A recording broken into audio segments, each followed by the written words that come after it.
malumunuz olduğu kimi Azərbaycan Respublikası Mədəniyyət Nazirliyi tərəfindən keçirilən qeyri-hökumət təşkilatları üçün mədəni və yaradıcı sənayələrin təşviqi üzrə 2024-cü il qrant müsabiqəsi çərçivəsində Hüquqi Tədqiqatlar Mərkəzi İctimai Birliyi tədbir həyata keçirdi.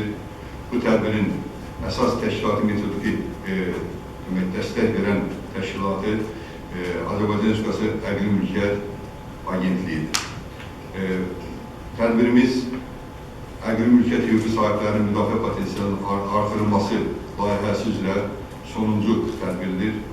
İndiyə qədər biz Azərbaycan Respublikasının müxtəlif bölgələrində, o cümlədən Gəncə, Lənkəran, Zaqatala və Qazax şəhərlərində bu tədbirlərdən təlimlər şəklində keçirmişik. Bugün isə burada toplanıb sizinlə birlikdə Azərbaycan Respublikasının ali təhsil, elm, o cümlədən yaradıcı təşkilatlarının nümayəndələrinin iştirakı ilə istərdik ki, həmin keçirilən tədbirlərin yekunlarını sizinlə birlikdə müzakirə edək.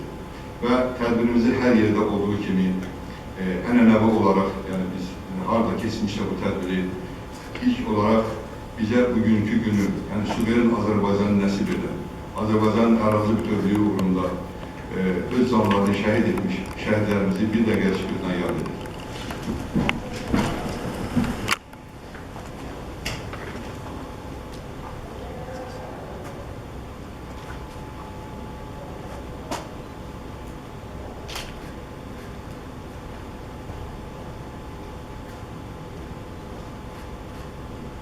Allah rəhmət eylesin. Sözsüz ki, şəhidlər ölmürlər, şəhidlər daim yaşayırlar və bugünkü gün əgər biz Azərbaycanın gözəl güşələrindən birində, müqəddəs bir məkanda bu tədbirimizi belə əmin-amanlıqla keçirdə biliriksə, dəyərli insanlarımızı dəvət edib, onlarla birlikdə müzakirələr apara biliriksə, sözsüz ki, başda Ali Baş Komandanımız Cənab Prezident İlham Əliyev olmaqla Azərbaycan ordusuna, Azərbaycan xalqına və şəhidlərimizə borcluyuq. Allah qazilərimizə can sağlığı versin, şəhidlərimizə qəni-qəni rəhmət eləsin.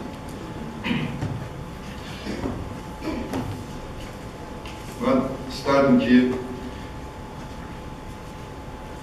tədbirin əsas mahiyyətini danışmazdan əvvəl bu iki ilimizin, yəni bizə Azərbaycanın suveren, müstəqil, dünyəvi dövlət kimi fəaliyyət göstərməsinə hüquqi baza yaradan Azərbaycan Respublikasının Konstitusiyası və o cümlədən də suverenlik ilimizlə bağlı Azərbaycan Respublikası Prezidentinin sərəncamı haqqında və bugünkü bu ilimiz və burada iştirak edən təşkilatların nümayəndələrinin də sözsüz ki, hər birinin Konstitusiya və suverenlik ilinə öz töhfələri var.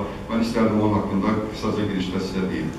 Müstəqil və suveren dövlətə sahib olmaq, milli mənəvi dəyərlərə, həmrəylik, humanizm, ədalət və qanunun ali prinsiplərinə əsaslanan inkişaf etmiş cəmiyyət qurmaq 100 illər Azərbaycan xalqının ən böyük arzusu olmuşdur. Tarixin müxtəlif mərhələlərində kənar müdaxilələrə, mərhumiyyətlərə baxmayaraq, xalqımız milli kimliyini, mübarizə ruhunu qoruyub saxlamış, öz ideyalarına həmişə sadiq qalmış və 20-ci əsrin sonlarında dövlət müstəqilliyini bərpa etmişdir.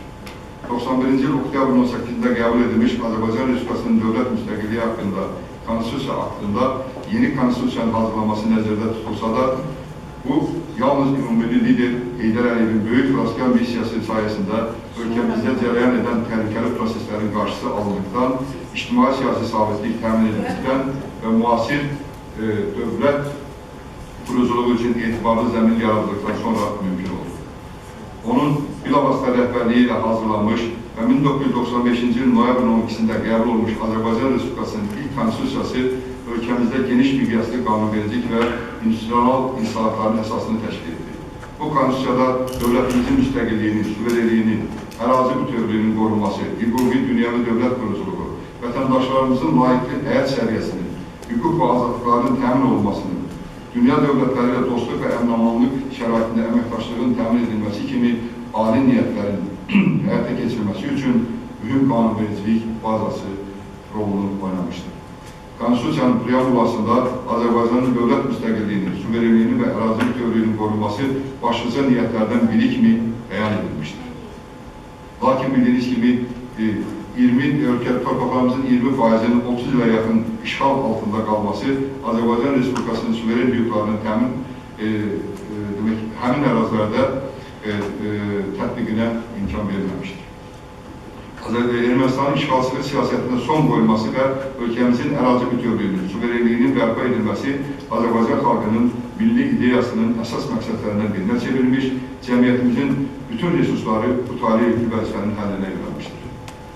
2020-ci il sentyabr 27-cində Ermənistanın təxribatlarına cavab olaraq başlanmış Vətən müharibəsində tarixi qələbə və 2023-cü il sentyabr 19-20-sində həyata keçirilmiş uğurlu antiterror əməliyyatı nəticəsində ölkəmizin ərazi bütövlüyü və suverenliyi tam bərpa edilmiş, Azərbaycan Konstitusiyasının hüquq qüvvəsi işğalın aradan qaldırdığı bütün ərazilərdə bərqərar olmuşdur. Və 2024-cü il 19 sentyabr tarixli Azərbaycan Respublikası Prezidentinin sərəncamına əsasən sentyabrın 20-si Azərbaycan Respublikasında dövlət suverenliyi günü kimi elan edilmişdir. Bugün Azərbaycan Respublikası xalqımızın milli maraqlarını rəhbər tutaraq yeni reallıqlar şəraitində üzərinə mühüm vəzifələrdir. Bu istiqamətdə, məsələn, bu yaxınlarda təxminən 2 gün əvvəl idi, Heydər ev mərkəzində, martın 10-unda bəli, demək ki, Heydər ev mərkəzində Azərbaycan Respublikası Mədəniyyət Nazirliyinin keçirdiyi tədbir, yəni mədəni və yaradıcı sənayələrin təşviqi məsələlərində, yaradıcı sənayələr sayəsində 20 illik yubileyi ilə bağlı tədbir keçirildi. Bu isə onu göstərir ki, artıq dövlət və bu qrantın da elan olunması, xüsusilə əqli mülkiyyət sayəsində qrantların elan olunması və qeyri-hökumət təşkilatlarının onu orada qalib olmaları bir daha göstərir ki, artıq dövlət orqanları bu sahədə, xüsusilə əqli mülkiyyət sahəsində olan hüquqların təmin olunmasına xüsusi diqqət ayırmağa başlamışlar. Sözsüz ki, Konstitusiyamızın əsas qanunumuzun 2 maddəsi birbaşa bizim sizinlə bu günləri müzakirə edəcəyimiz məsələyə, yəni Azərbaycan Respublikasının da əqli mülkiyyət, yəni Azərbaycan Respublikası vətəndaşlarının əqli mülkiyyət hüququna həsr olunmuşdur. Və 30-cu maddədə göstərilir ki, əqli mülkiyyət hüququ vardır və qanunla qorunur. O cümlədən Konstitusiyanın 51-ci maddəsinə görə hər kəsin yaradıcılıq azadlığı vardır və dövlət ədəbi, bədii, elmi, texniki və başqa yaradıcılıq növlərinin azad həyata keçirilməsinə təminat verir. Dəyərli dostlar, qeyd etmək istərdim ki, ölkəmizdə əqli mülkiyyət hüququnun həyata keçirilməsi, reallaşdırılması, qorunması ilə bağlı çoxsaylı qanunların qəbul olunmasına, Azərbaycan Respublikasının əqli mülkiyyətlə bağlı beynəlxalq konvensiyalara qoşulmasına, əqli mülkiyyət agentliyinin yaranmasına və intensiv fəaliyyət göstərməsinə baxmayaraq, əqli mülkiyyət hüququnun subyektləri, yaradıcı şəxslər öz hüquqlarını hələ də yaxşı bilmirlər. Əqli mülkiyyət obyektlərini əmtələşdirərək öz yaradıcılıq məhsullarından maddi rifahların yaxşılaşdırılması üçün səmərəli istifadə edə bilmirlər. Əqli mülkiyyət məhsullarının istifadə edilməsində, hüquqların qorunmasında çoxsaylı mübahisələr yaranır. Bu sahədə olan münasibətlər sistemi ilə bağlı problemlər meydana çıxır. Azərbaycan Respublikasında bədii, elmi, intellektual yaradıcılıq əsərlərinə müəlliflik hüququnun qorunması, mədəniyyətin və incəsənətin inkişafına təkan verən, yaradıcı şəxslərin fəaliyyətini stimullaşdıran, onların maddi mənəvi təminatına, sosial rifahının yaxşılaşmasına kömək edən ciddi amildir. Burada yaşlı nəslin nümayəndələri iştirak edirlər. Bunlar çox gözəl bilirlər ki, Sovet hakimiyyəti dövründə bütün növ intellektual mülkiyyət və onun nəticələri dövlətin inhisarında olduğu üçün əqli mülkiyyət hüququ ayrılıqda bir hüquq sahəsi kimi və münasibətlər sistemi kimi mövcud deyildir. Müasir dövrdə isə əqli mülkiyyət vacib iqtisadi, mədəni, mənəvi amil olduğuna görə əqli mülkiyyət məhsullarını yaratmaq, bazara çıxarmaq və onun mövcud münasibətləri çıxarmaq üçün mövcud münasibətləri düzgün, ədalətli tənzimləmək zərurəti yaranmışdır. Ümumdünya Əqli Mülkiyyət Təşkilatının yaradılması, Stockholm Konvensiyasının qəbul edilməsi və bu problemi beynəlxalq səviyyədə qorunan hüquqlar səviyyəsinə çıxarmışdır. Təəssüf ki, Azərbaycan xalqının və dövlətinin mədəni, elmi, bədii simasını formalaşdıran intellektual elitamız bu hüquqları reallaşdırmaq, qorumaq, bazara çıxarmaq mexanizmlərini kifayət qədər bilmir. Bu imkanlardan yararlanmırlar.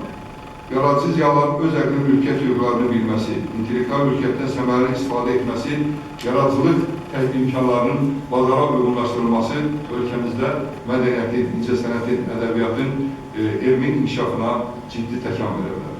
Məhz bu baxımdan Mədəniyyət Nazirliyi tərəfindən keçirilən qeyri-hökumət təşkilatları üçün mədəni və yaradıcı sənayelərin təşviqi üzrə 2024-cü il qrant müsabiqəsi çərçivəsində Azərbaycan Respublikası Əqli Mülkiyyət Agentliyinin təşkilati metodiki dəstəyi ilə Azərbaycan Respublikasının Hüquqi Tədqiqatlar Mərkəzi İctimai Birliyi kimi biz Əqli Mülkiyyət Agentliyi deməli əqli mülkiyyət sahiblərinin potensialının gücləndirilməsi layihəsini əsas reallaşdırmağa başladı. Həmin bu layihənin əsas məqsədi, yəni bu günləri sizə bunu bir daha istərdim, yəni təlimlərdə biz bunu xüsusilə söylüyorduk. Əsas məqsədimiz yaradıcı şəxslərin əqli mülkiyyət hüquqlarının reallaşdırılmasına, onların qorunmasına, onların stimullaşdırılmasına, yaradıcılıq imkanlarının artırılmasına kömək göstərmək. Bu məqsədlə qeyd etdiyim kimi biz 4 şəhərimizdə yaradıcılıq təşkilatlarının üzvləri, ali təhsil və elmi müəssisələrin alimləri, eləcə də bu sahəyə marağı olan rayon ictimaiyyətinin nümayəndələri üçün təlimlər təşkil etmişdir. Layihənin icrasında 80 nəfər şəxsin iştirakı nəzərdə tutulsa da, planlaşdırılsa da, çox sevindirici haldır ki, bu təlimlərdə 150-dən çox ziyalımız iştirak. Çox yaxşı biliklər qazanırlar. Təbii ki, Əqli Mülkiyyət Agentliyinin tarifləndirmə və məlumatlandırma tədbirləri onun fəaliyyətinin çox kiçik bir qismidir. Burada Baxşeyiş müəllim çox gözəl qeyd elədi ki, dövlətimizin əlbəttə ki, dəstəyi, qayğısı sayəsində Azərbaycanda əqli mülkiyyət sayəsində kifayət qədər, belə deyək, böyük, nəhəng işlər, miqyaslı işlər görülmüşdür və ilk növbədə də mən qeyd eləməliyəm ki, hətta müstəqilliyimizin ilk illərində belə, ən o çətin dövrlərimizdə belə dövlət başçımız hər zaman əqli mülkiyyət sahəsinin inkişafını diqqətdə saxlayıb və bu sahədə görülən işlərə hər zaman dəstək verib və bunun da nəticəsi olaraq istər qanunvericilik sisteminin yaradılmasında, istər idarəçilik sisteminin yaradılmasında və istərsə də beynəlxalq münasibətlərin qurulmasında, beynəlxalq təşkilatlarda fəal iştirak edilməsində çoxlu uğurlar əldə edilmişdir.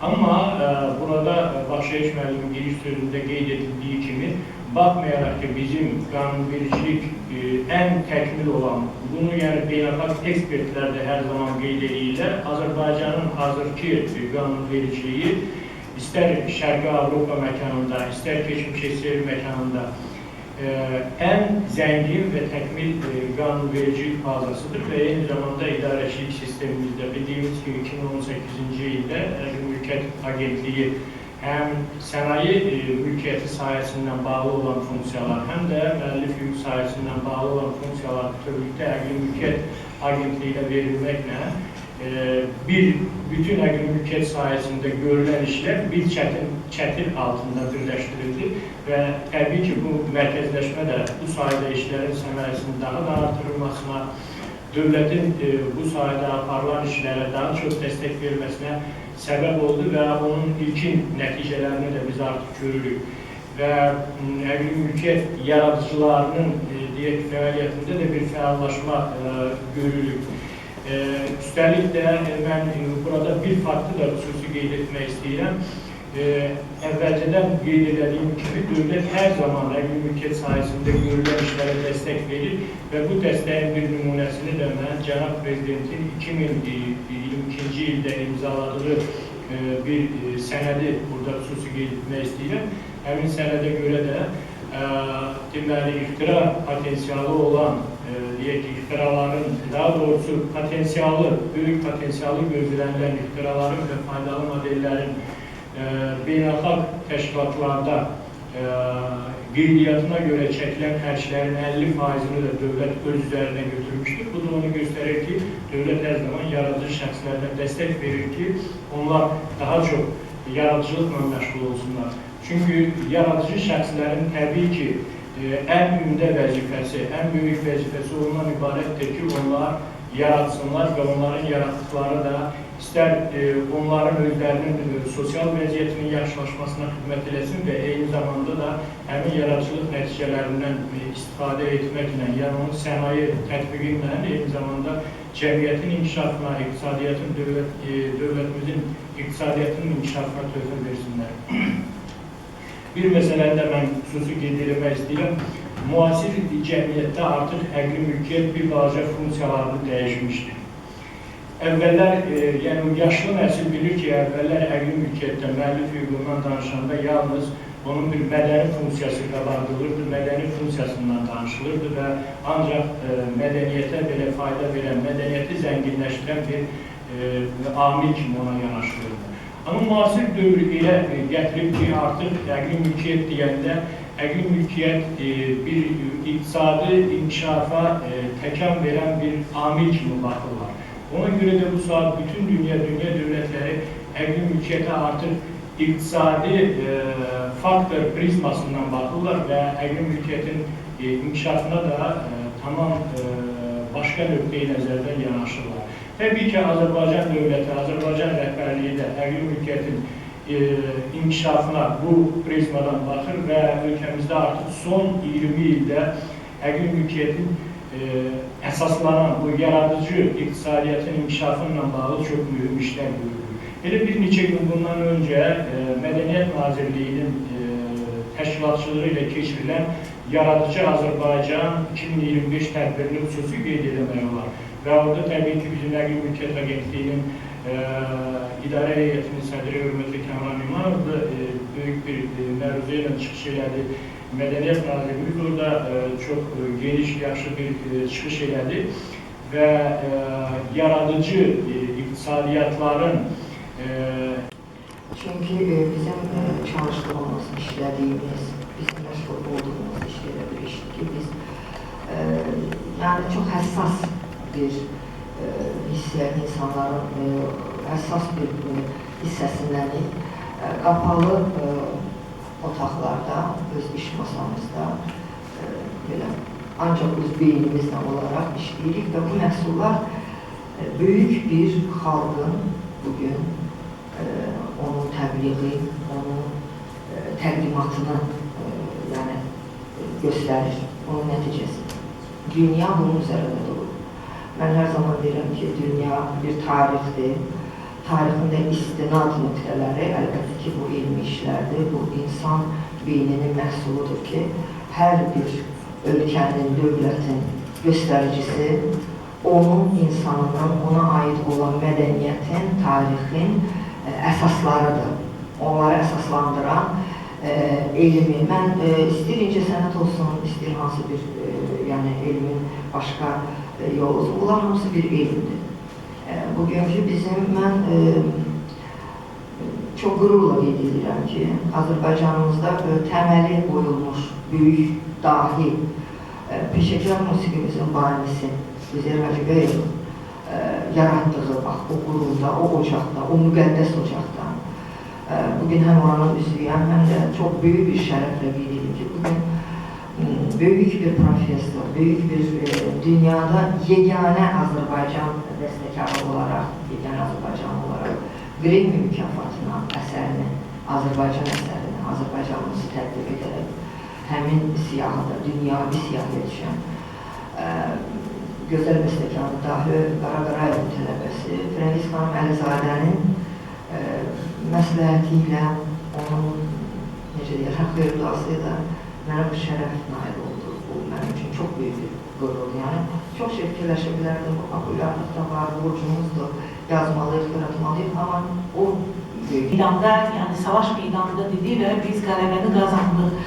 Amma inanın ki, hələm savaş Gövhər xanım çox yaxşı dedi, hələm bitməyib. Yəni, bizim mənfur düşmənlərimiz, ermənilər daimi Azərbaycan məhsulunu, Azərbaycan tarixini, mədəniyyətini, alətlərini, mahnı rəqslərini, kulinariyamızı, hər bir işi falsifikasiyasına, öz adlarına çıxartmağına hər zaman cəhd edirlər və bəzən çox təəssüf ki, buna nail ola bilirlər. 2018-ci ildə biz belə bir təşəbbüslə irəli çıxdıq ki, erməni plagiatına qarşı biz əsl savaş açdıq. Və biz o zaman Əqli Mülkiyyət Agentliyinə müraciət elədik. Kəmranla bizi çox gözəl qarşıladı, orada Natiq müəllim sahib var idi. Biz çox gözəl danışıq apardıq və belə razılığa gəldik ki, bundan sonra hansı bir tədbirdə biz iştirak eləsək, mütləq Əqli Mülkiyyət Agentliyi bizə dəstək verəcək. Və çox şükürlər olsun ki, bu vaxtacan belə də oldu. Və ilk dəfə bizim rəhmətlik bir əməkdaşımız var idi, Ariz Abdullayev, bəlkə siz tanıyırdınız onu, bəli. O, deməli, sübut elədi ki, o 6 komitasın rəqsi, hansılar ki, onlar fortepian piyesi kimi ifa edirlər, onlar Azərbaycan rəqsləridir. Və burada yanında əyləşən Rauf Əhmədli, bizdə aparıcı elmi işçidir, sənətşünaslıq üzrə fəlsəfə doktoru, doçentdir və Rauf Əhmədli bu sahədə çox böyük işlər görür. Və sizin deyim ki, hər 2020-ci ildə o pandemiya vaxtında yadınıza gəlir Natiq müəllimdə, biz saat 9-da başladıq axşam konferansı. Gecə saat 1-ə qədər biz beynəlxalq konferans keçirdik. Hamımız Zoom proqramı vasitəsilə 11 ölkədən biz, bəli, böyük tədbir idi, 11 ölkədən biz mütəxəssisləri bu işi cəlb elədik ki, bu məsələni bir daha qabardaq, bunu qaldıraq, buna diqqəti ayıraq ki, bəli, hər ölkədən yaşayan insan öz hüquqlarını, yəni Azərbaycan musiqisinin keşfində dursun, onu müdafiə eləsin və onu necə deyərlər, haqqını versin ki, bəli, bu Azərbaycan musiqisidir. Bəli, neçə illər ərzində biz də bu savaşda iştirak edirik, Natiq müəllim. Hər dəfə elmi konferanslarla, hər dəfə yeni kitablarla biz, deməli, öz payımıza düşən, necə deyərlər, biz nisbətən balaca, nisbətən böyük bir qururuq, amma ki, biz bəli, yüksək səviyyədə bu işi təşkil edirik və görürük. Gövhər xanım bu dəqiqə çox gözəl məsələlər qaldırdı, yəni ki, bəstəkarların, deməli, incəsənət insanların o qonorar məsələsidir. Bizdə də valla bəstəkarların fəaliyyət göstərir. Rüfət Ramazandır, bizdə işləyirlər onlar, bəli, mən onları görürəm ki, nə qədər əziyyət çəkirlər. Qabaq bir balet yazanda dövlət filan qədər qonorar verirdi, alırdı bu məhsulu. Tutaq ki, opera yazanda böyük bir qonorar verirdi və elə qonorar verirdi ki, onlar maşın, ev alırdılar, hətta Sovet vaxtında elə idi. Amma Aşıq Qusan yazır, Şəram yazır, Qusan Şəram yazır. Aşıq musiqimizdir. Georgi Minasyan 33-cü ildə Bakıda dünyaya gəldi. Ömür boyu bizdə radyo, televiziyada ona yer ayrılıb, gedib muğamlarımızı çalıb. Ondan sonra 101 rəqsini 101 adı ilə çalıb. İndi gedib Ermənistanda kitab çıxartıb, Şkola İqli Naduduki, Balaban məktəbi. Hamı da ondan dərs keçir. Balaban məktəbində götürüb rəqsin adını qoyub Nairi, Çakki Punç. Niyə? Şuraya onun burnundan gəlsin Azərbaycan üçün. Niyə? Niyə belirləməlidir?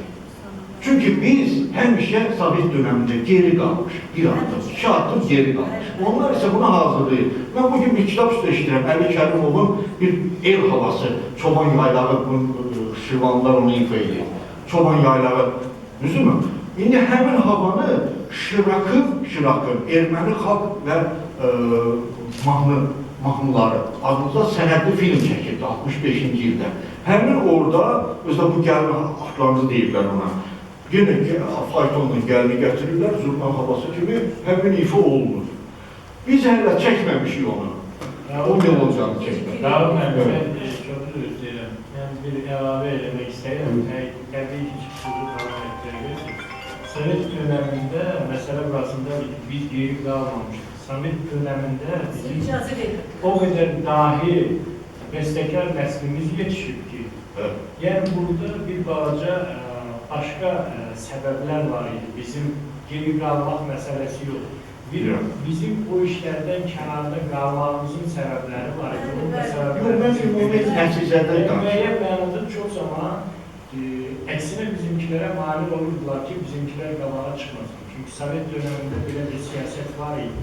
Ermənilərə xüsusi güya dönəm arası əzilmiş, israf çəkmiş, nələrə məruz qalmış millət kimi. Bu kitabın təqdimatına iştirak eləmişsiniz. Amma mən bugün hara gedirəm, Koreografiya Akademiyasına. Xəbəri yoxdur ki, köçərli mən burada açmışam. Onlar deyir ki, Muşaxır köçəlidir, Martuni köçəlisi var. Mən burada Əqidənin adını deyirmişəm, əqidə rəhbər o 10 dənə köçəni tapır, 10 dənə cəmzələ tapır. Bunun niyə adı belədir, necə, hamısı yazır müəyyən konkret jurnalda çap edir və onun belə deyək, oğurlanması, başqa kimlər tərəfindən istifadə olunması biraz çətin məsələdir. O mənada ki, artıq müəyyən impact faktoru jurnallarda nəşr olunmuş məqalələri onlar heç cür mənimsə bilməzdir. Ancaq burada problem tamamilə başqadır. Məsələn, ondadır ki, doğrudan da bu günləri Azərbaycanda çox gözəl bir nəsil yetişir. Elm sahəsində işləmək üçün savadlı kadrlarımız var.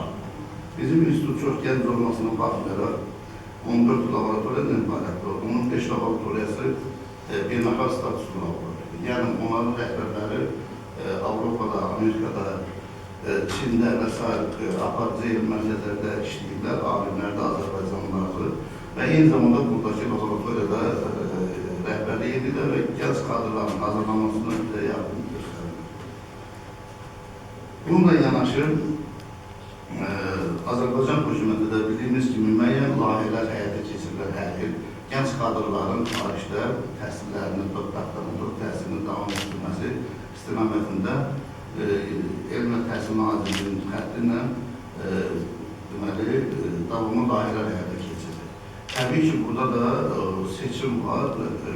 Orada həmin seçimlə keçən gənclər müəyyən ixtisaslar üzrə yönəldirilir. Bizim üstündən hal-hazırda 15 gənc xaricdə doktorantura təhsilini davam etdir. Artıq onlardan üçü müdafiə edib gəlirlər və Azərbaycanın universitetlərində biologiya, biotexnologiya, ixtisası üzrə tədrislə eyni zamanda laboratoriyada tədbirlə məşğul olurlar. Ancaq mən bir balaca bu alimlərin problemlərindən danışmaq istəyirəm daha doğrusu. Çünki bu günlərin bir problemi də var ki, ermən zaman oğlanlar gəlmir. Yəni bizim 120 nəfərlik kollektivin içində 60 yaşından yuxarı kişilərdir. Bir nəfər cavan olan var, qalan hamısı 24, 25, 60 yaşına qədər xanımlardır. Bu da təbii ki, elmin bir tərəfli inkişafını təmin edir, hər tərəfli inkişafı olmur. Bunun da bir səbəbi var ki, təbii ki, münasib aşağı olmasıdır ki, oğlan uşaqları adətən gəlmir. Ancaq çox qabiliyyətli oğlanlar var ki, məcbur görürsən başqa sahələrə gedir, məcbur. Çünki onlar işləsələr, elmdə öz sözlərini deyərlər. Bizim bir magistrimiz İtalya'da tutarlı magistraturdan gəldi. Bəlkə də onu demək belə sistem etdirdi. Ancaq bizim sistem tərəfindən onun 44 günlük müharibə dövründə. Və baxırsan ki, hansı bir ifası ilə yox, bəlkə də bir şov xarakterli nəsə nümayiş elətdirib, internetdə məşhurlaşıbdır, gəlib çıxıbdır. Və təbii ki, bugün bunun hamısı, onlar da çağırırlar nəyə əsasən, informasiya, kommunikasiya, texnologiya böyrü olur, sosial şəbəkələr olur. Onlar da istəyirlər ki, kim çoxlu izləyicisi varsa, mən onu çağırmayıb, pul qazanır. Və sizin dediyiniz o yallılar, siz bir də o yallıları yerləşdirin YouTube-da. Görək onlar nə qədər baxış olacaq. Mən Rauf Bəyməli adlı YouTube kanalında səhifəm. Bəli. Mən sizə deyim, uzağı mən Şalaxı haqqında danışmışam, uzağı 1000 adam. Bəs. Bəs elədir, bizdə də məsəl üçün mən... Çünki baxan yox. Elədir, baxın. Ona görərdir ki, Naxçıvan deyilsin, Naxçıvanda Şərurda. Şərurda, yalnız eləsək Şərurdadır da. O bir rayonlar hamısı orada görür. Orada da Nurani Ansambl var, bir dənə yallı kollektiv var. Onun rəhbəri bugün kvartirant yaşayır. Pul tapa bilmir, istəyir ki, iş pullasın. Orada da ona kömək edər. Əfsər oğludur. O mən sizə deyirəm, dostumuzdur. Amma bu adam orada yazını artıq aparmaq istəmir. Özdə gör necə aparır ha. Yaşlı qrupada öyrədir, orta qrupada öyrədir, orta yaşlı qrupada bir də bölgələr var. O bağçada. Bağçada bu adam yallı öyrədir. Amma indi bu gün bir bayağı musiqini oynasın. Məsələn, baxıram internetdə bizim qız uşaqlarına bayağı oğlan musiqiləri oynasınlar. Baxırsan, görürsən, çoxlu da izləyicisi var. Qız oğlan kimi oynayır. Qız oğlan kimi oynayır, uşaqları görür, qarşıda baxırsan, çoxlu izləyicisi var. Bu məsələni keçək, burada mən özümdə qeyd elədim, mənim də qeyd elədim. Burada isnad məsələləri, antiplagiat məsələləri var. Bu günlər biz ki, artıq son illərdə Ali Attestasiya Komissiyası tərəfindən də antiplagiat proqramları istifadə olunur. Çoxlu sayda dissertasiya işləri bəzən plagiatına görə geri qaytarılır. Və burada da məsəl üçün, mən də yenə deyirəm, bu məsələ ilə bağlı heç məşğul olmamışım əqli mülkiyyətlə bağlı. Sadəcə mənim bilənlərdə bilər ki, burada çıxış etmək lazımdır, tədbirə getmək lazımdır. Sadəcə onu özüm üçün bir araşdırma apardım və burada olan fikirlərə də baxdım, bu qrant layihəsinə də baxdım. Məsəl üçün, bizdə bu plagiatlıq mühüm bir məsələdir. O zaman baxdım ki, 2012-ci ildə Macaristan prezidentinin dissertasiyası işinə görə o prezidentin istefa dərəcəsinə gətirib çıxartmışdı. Yəni, böyük bir səs-küyə səbəb olmuşdu. Özünü tanıdığından öz artıq istefa verməyə gətirib çıxartmışdı. Digər məsələ isə burada bu günləri biz istinad deyirik, süni intellekt texnologiyalarını istifadə edirik. Hər şey rəqəmsal transferdə, rəqəmsal mühitdədir. Və bu günləri mən Texnik Universiteti dissertasiya işlərində, məsələn, uşaqlara tapşırır ki, dissertasiya yazın. Biz dissertasiyanı əvvəllər araşdıranda, onu bir ay onu araşdırmağa vaxt sərf edirik. İndi gedir 2 gün içində gətirir, model xarakterli qoyur məqalələrin qarşısına, deyir ki, yazın. Baxırsan ki, isnaddan, yağdan oradan da isnad verirlər, baxırsan görürsən ki, o isnadlar da doğru isnadlar deyil. Yəni, orada halbuki internetdən tapır, kimisə... Sistemlərə də daxil. Ben diferansiyel əmək sistemində ümumiyyətlə uzun illərdir ki, bu əmək haqqı sistemində də həmin müəlliflər, ilk oxulaşan müəlliflər aldıqları əmək haqqı qədər, 100% həlbində əmək haqqını aldılar. Və sizin çıxışlarınızdan dediyim ki, özümdə müəyyənləşdirdiyim bunlar olur ki, həqiqətən də əqli mülkiyyət istiqamətində mən öz təmsil etdiyim universitetin başında bu istiqamətdə böyle işler görülür. Kemal benim imanımın altına böyle müvaden nümunesi ondan ilk olarak 2020 yılında təklif edilir. Yani bu Zeyal'ın tarihinin məsələsində emsal deyilir və beləliklə bu onu göstərir ki, Azərbaycan xalqının təfəkkürü çox güclüdür. Ancaq bu təfəkkürün məhsulu, yəni əqli mülkiyyətin obyekti o gələcəyi ortaya qoyulan məhsulunu bugün dəyişən dünyada dünyaya çıxarma imkanlarımız bizim məhdud.